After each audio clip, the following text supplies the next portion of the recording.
There's been some work out of Hugging Face into democratizing robotics. The project, if I'm not mistaken, is called LeRobotics. And this really sort of um, has appeared in a backdrop of a huge increase in interest in how we can sort of move robotics forward um, broadly. People are looking at transformative changes in robots, and maybe we can finally get these things in our homes, in our everyday lives. Perhaps this is the time it really happens. And so, an interesting part of think of this is combining initiatives like LeRobotics with Flower, because robotic data is fundamentally going to have to be distributed. The learning paradigms you exist within this thing, within this paradigm is going to have to kind of meet federated and decentralized methods at some point. And so getting a jump start into looking into this top problem and making it easy for all the smart researchers out there to kind of access it is critical. And so that's why we were like so excited when we saw Evelyn Ivanov's work, where he has started to make this possible for the whole community. And so we want to invite him here today to tell us all about it, see where he is at, see where he wants to take it next. And yeah, so thank you so much for joining us and pushing this forward in the community. Over to you. Thank you, Nick. So this topic is not nearly rigorously researched as Eden's. It's more of a garage, recent house, hobby experiment. And Javier, please jump in anytime because you helped me with this project quite a bit, for which I'm grateful. Let me see if I can figure the screen sharing. All right, is that working? Yes, it's now full screen. Oh, okay, awesome. All right, so also the structure of these slides is a lot more loser and hobby style than Eden's, and you'll find out quickly. It's really early days, early stage. I'll explain why. Just quickly, my background, I've been in the open source development startup world for many years, 20-something years. And that's what I've always loved doing it. That's why I continue to get involved with early stage companies, sometimes help from the sidelines, sometimes get directly involved and build or lead. But that's not as interesting as this topic of today. So let's focus on that. Something that has become, to me, very clear, and I think a lot of people that are following the robotics space and animal development, just in the past 12 months, maybe even 6 months, the whole idea of humanoids being useful and present is, to me, is inevitable now. However, I would suggest anybody who had a chance to test drive a Tesla FSD 12.5 or later, now 13.2, can be easily convinced just how it went from 2023, just over a year ago, from being kind of cute and interesting and promising to work on and play with, to a point where I would say 100% of my drives are now FSD. The car does the work. It's like Elon had said some time ago that it's becoming to a point where it's using an elevator. Like, who takes the time to operate an elevator nowadays, right? You just find a destination. And that's very tightly connected to the world of real world robotics. And we'll chat about this a little more. But because it's inevitable, there are a bunch of obviously financial interests coming into play. And the estimates are for 100 trillion market. That's 10 times bigger than the biggest current industry, which is financial. And kind of for reference, oil and gas is a 4.3 trillion estimated industry worldwide, and pharma is 1.4 trillion, which we all know in those industries. Plenty of examples of what happens with high centralizations, right? All kinds of good and not very good things happen, like wars, for example.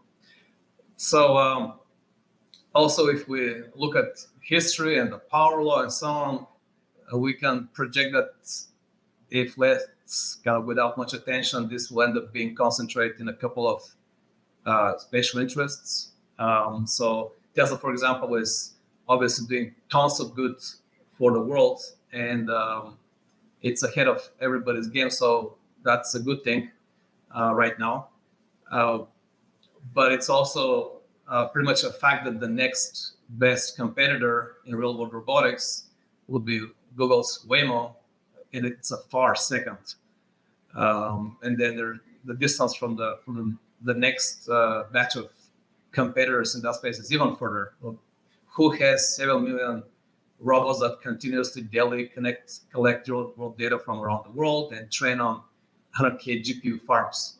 Not that many can claim that. You don't mention that in her presentation in the hospital space is also an issue. So the glimmer of hope here is that historically, in the last 30, 40 years, open source have come to a rescue time and again. From Linux operating system, the web infrastructure. Most of you are probably too young to remember, but it was going to be built on Oracle and Sun machines and AOL or MSN, like private, everything. Wait. Well, did not turn out that way. Most of the infrastructure is built on open source, and financial infrastructure is going that way, and even open source in ML is starting to make a big impact. Another point that is very relevant, I think, to Flower and the Federated learning community is that as much as there is progress in synthetic environments, like NVIDIA yesterday announced Cosmos, which is yet another frontier of simulated real-world simulation of physical environments, it still remains the case that simulations sample from a known distribution of whatever real-world observations have been provided prior to that. And also, we know that in the real world, because everything's dynamic, because everything changes, edge cases keep coming in at their own pace, and they're kind of unpredictable. For example, something that I'm struggling with and pulling my hair is, I hope FSD keeps up with e-bikes. So I have a teenager son that keeps asking to get an electronic bike, and I keep telling him to keep pedaling his regular bike. But when I see on the streets his friends flying by something that looks like a bicycle, but it's electric, and it moves at 50 miles an hour, that's very scary. So I hope FSD keeps up with its estimates on how fast a bike can cross the street or can fly. In any case, this type of continuous real-world changes need to be fed into models, and ability to have many participants in many real-world scenarios, keep fitting edge cases with FL is pretty important and will remain important, I think. Another part that is also pretty critical in terms of humanoid and robotics is data secrecy, data privacy. It comes in many shapes and forms, but let's imagine that Optimus is a leading and popular humanoid, will be used at homes, at factories, etc. But as products are being developed, almost certainly there is different regulatory requirements in different jurisdictions, and at a factory level, producing a product that is unique, has a unique value proposition, and it's supposed to be sold in whatever market, there is always skills and processes that are considered secret sauce and an edge against competition. So how those robots learn these skills, companies, organizations will certainly want that to remain their IP. So how would that happen if we don't want all that fed back to a global model? And clearly FL is one way to look at potential solution for that. right? Where maybe there's a global federated model that everybody benefits from, like basic skills like walking and, when you catch yourself, when you trip, catch yourself and recover. But then when it comes to things that are maybe national security or company IP, then that federation needs to be segregated to a local level. And then that will be one of the, I think, future developments for Flower as well, some sort of multi-stage federations.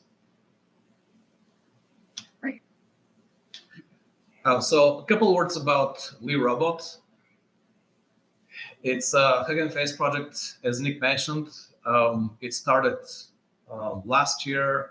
It still has no official release. Everything is literally in GitHub, and as many of us know, if you pull something that's so fluid every few hours, it'll break your project. So it's a lot of stuff under development, but it's super cool and exciting because the team at Hugging Face has done a good job being a filter for quality APIs, quality models, quality data sets, and now high quality, low cost hardware. So they're working with multiple design teams to provide the 3D printed parts and hardware to actually build a fully functional robot at home, pretty much. Like this example arm on the right here is $120 to build one 3D print, and there are, I think, 6 motors, each is $25. Plus the 3D print is another $20-$30. So it's pretty low cost as compared to 20,000-30,000 minimum robotic arms that are used in labs. If you are in this space and you look at like research papers coming out of big tech and big universities, as they talk about the hardware, you'll see that the robot arms used for simple tasks are in the order of tens of thousands. So that's clearly a no-go to enable a global community of hobbyists and developers to play at home. So it's a great initiative. I really like what's happening there and contributing to it, to my abilities, and also advising companies that I work with through the Founder Institute to look at this project and consider it for their robotics work. Okay, so with this background, I looked around to see if somebody has done an experiment to see if tasks for robotics could be federated. And I couldn't find anything out in the open source. So I started a little sub-project, cloned one of the LeRobot examples. I forgot which one exactly. And took one of the simplest benchmark tasks from the LeRobot community for push T, which is essentially telling a robot to, in a simulated environment, to grab a T-shaped object and put it in a T-shaped spot. Simple as that. So the model needs to learn to several things, to recognize which one is the target object, which one is a target spot to park it, and it also needs to learn the way that the physics of pushing and moving work. So it needs to end up with a sequence of actions to get the T in its place. So grabbing one of the examples from LeRobot, which have a full data set and teach a centralized model to do it, all I did is just split the data into 10 sections that are independent, and use Flower to run 10 clients, each of which can only see one of these 10 data sets, but none of the others. And the question is, if we run the same number of total training steps, what results do we get? So obviously we know that we want to get to the same result as the centralized model, but until we run the experiment, it's not obvious that that's going to be the case. So, but in any case, yeah, it turned out that it works pretty well. And instead of running one model on 200 steps with the full data set, if you run that model, you can run it yourself with 1,000 steps of each of the clients running 200 epochs locally, and then merging every 200 steps 1,000 times. That ends up producing the same results at the end, or similar. At least it performs visibly pretty well. So that's kind of encouraging.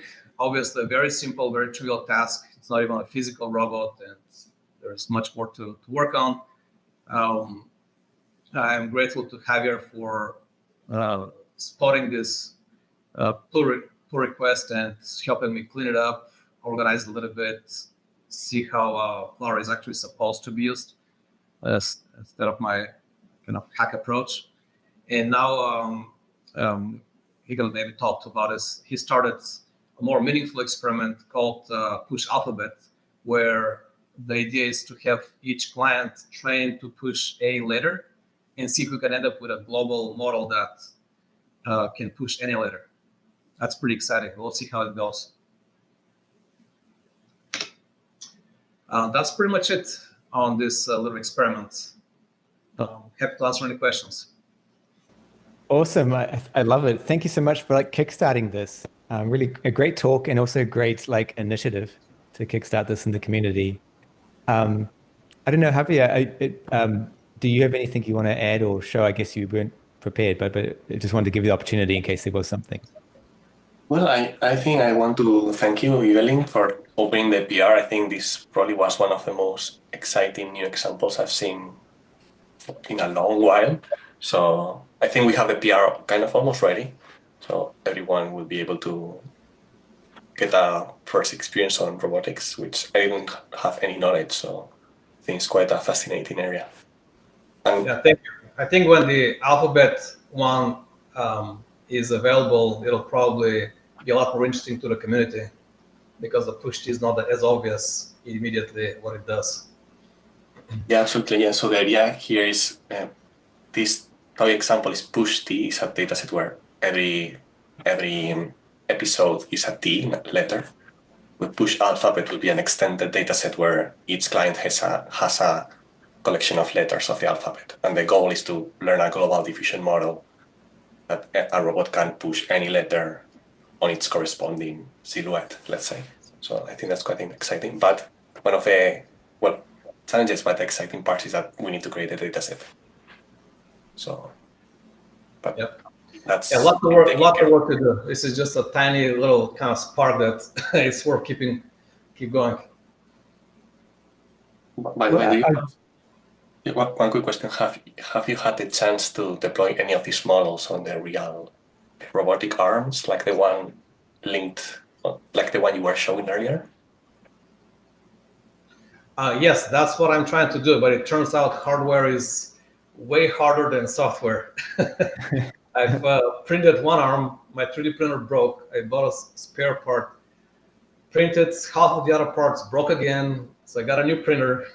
And the software demo took me about a week to wrap it up, and it's been 2 months between printing and ordering motors and waiting for printed parts.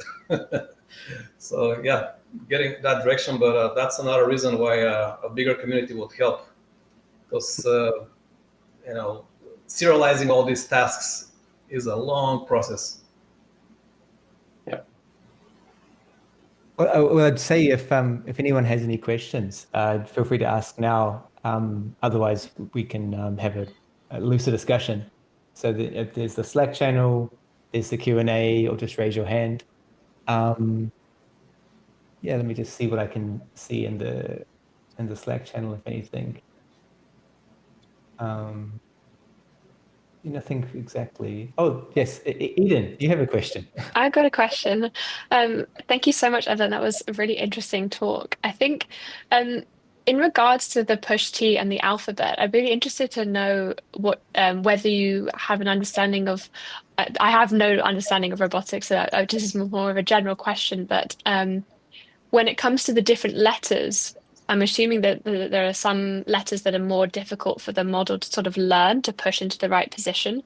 And in a federated learning context, if you're giving clients like subsets of the alphabet, are you going to try and find experiments where there is a kind of similar level of difficulty that each client has in that sort of subset of the alphabet? Or is it something where you're going to try experiments where, let's say, one client has access to some of the easier letters that are more kind of navigatable to move around versus some clients that only have the difficult ones, and seeing whether that kind of accumulated knowledge is still able to diffuse into a single model? Javier, do you want to take that one?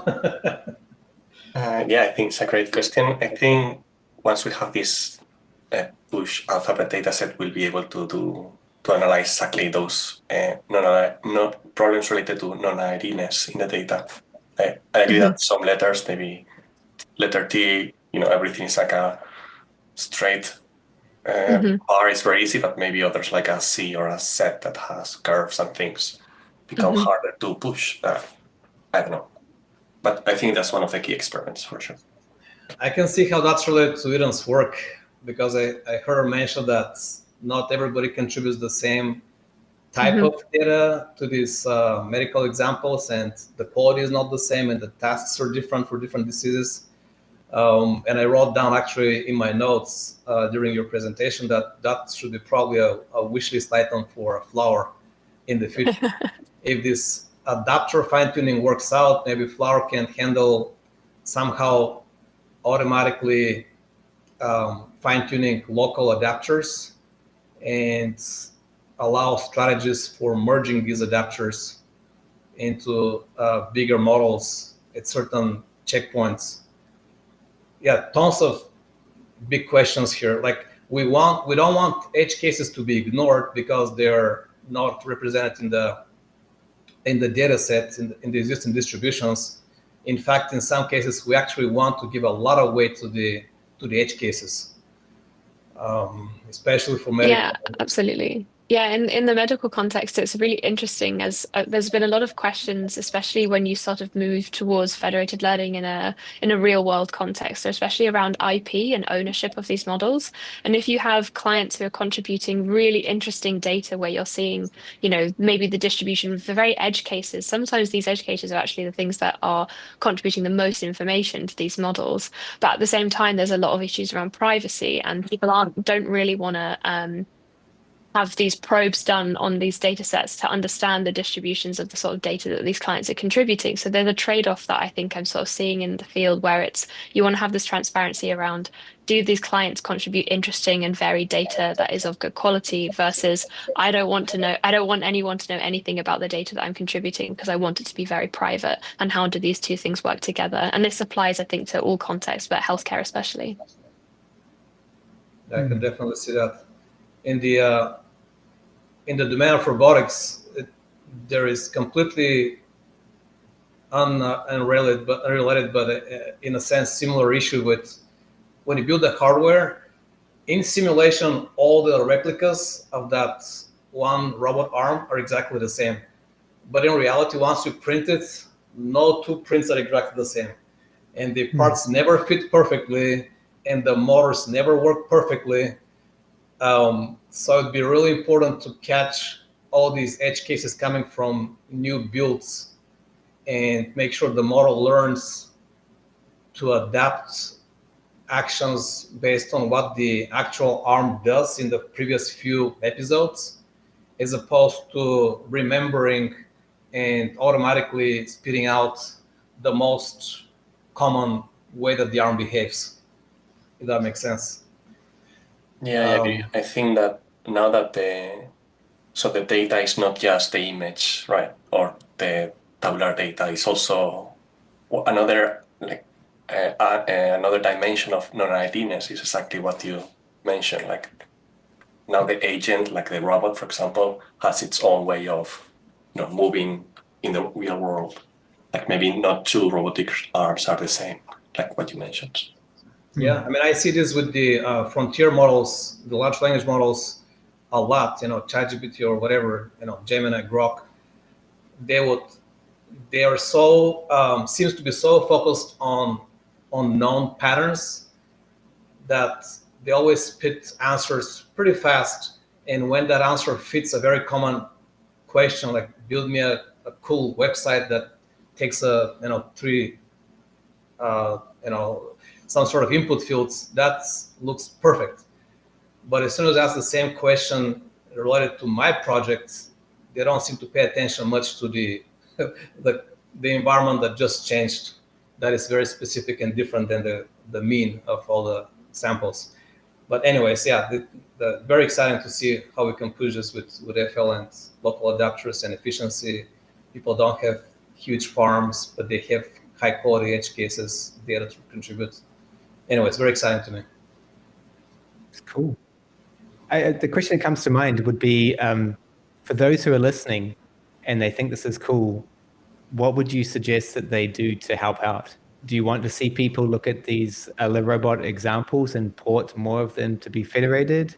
Is there some particular or some other kind of thing that comes to mind?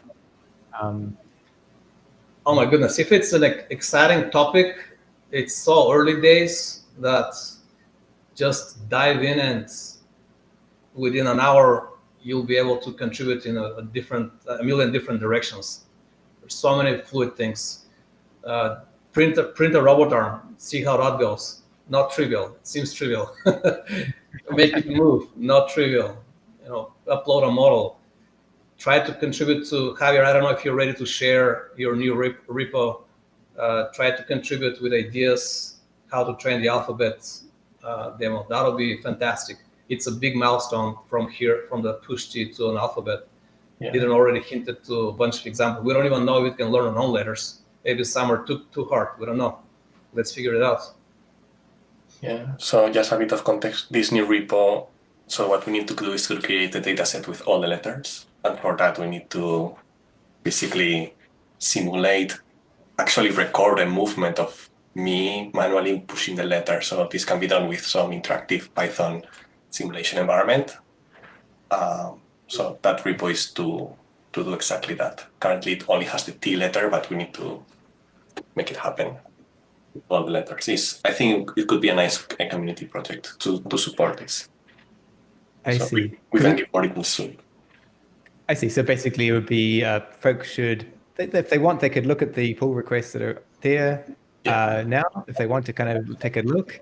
But also, they could just sort of stay tuned for a slightly more stable release that can come out soon with some pointers to this stuff.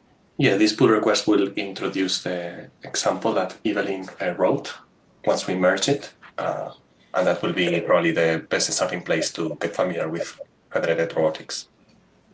Yeah, cool. Well, if people are excited about this, just let us know and we can support it, like whether it's a starter Slack channel or some extra documentation to make kind of some things more obvious, or whatever we can do to help, just let us know. Drop a comment in this video or drop a comment into that PR so Javier can see it and take action with Nick and the team. Awesome. Okay, cool. Well then, thank you so much for kickstarting this. This is really awesome. Thanks a lot for making this a forum to share about this. That's what open source is about.